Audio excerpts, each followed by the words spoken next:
Hello guys, I'm back. I'm Lakstar A. Anti, from GCFC. At ito ang aking output number 3 tungkol sa theories of leadership.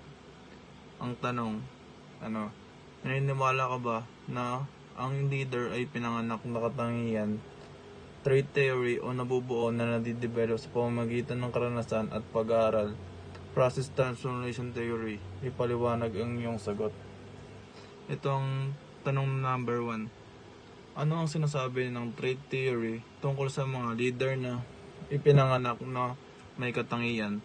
Ang sinasabi din sa theory na to ay ang isang tao ay natural na nagiging leader dahil nasa kanya na agad yun at katangian niya na bilang maging isang leader agad. Kasi yung tao na to ay pinanganak talaga na siya maging leader kasi yung halos lahat ng bilang isang leader na sa kanya. Kaya yung natatawag siyang trait theory. Tapos number 2 naman, ano ang sinasabi ng process transformational theory tungkol sa mga leader na nabubuo? Ang sagot ko dito ay ang process transformational theory naman ay isang tao na nag-leader dahil sa mga napag-aralan niya at ng mga napagdaanan niya at ina-apply niya ito sa sarili niya at dahil doon siya ay naging leader. At natutunan niya kung paano maging leader dahil sumunod siya ng mabuti at kaya naging leader siya dahil doon.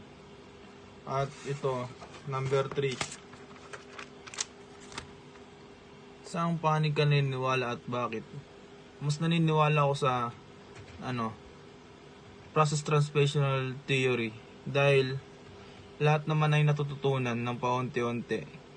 Hindi ka mukha nang sa pinanganak ka na na leader ka na agad kasi kung process transformational theory ay mapag-aralan mo ng unti-unti.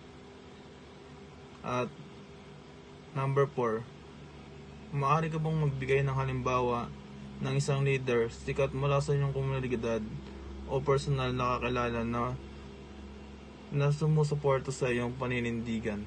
Meron. Yung kaibigan ko, magaling siya. Di naman siya dating ganun kagaling. Natuto lang siya sa mga nakasama niya kasi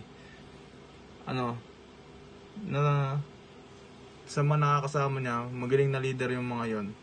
Tapos ngayon, natuto na siyang mag-lead sa amin. Kaya mas naniniwala ako sa transformational theory. Number 5. Paano mo nakikita ang iyong sarili bilang isang leader? Pinanganak na may katangian o isang taong maaring natutong maging leader sa pamamagitan ng karanasan at pag-aaral? Para sa akin, nakikita ko ang sarili ko na isang leader na open. Marunong akong makinig, marunong rin akong tumanggap ng mga pagkakamali. Saka tanggap ko yung mga bibigyan nilang feedback, masama man o maganda. Kaya kung magiging leader ako, mas magpo-focus ako sa mga kasama ko kasi kung di rin dahil sa kanila, di rin ako magiging isang leader. Yun lang.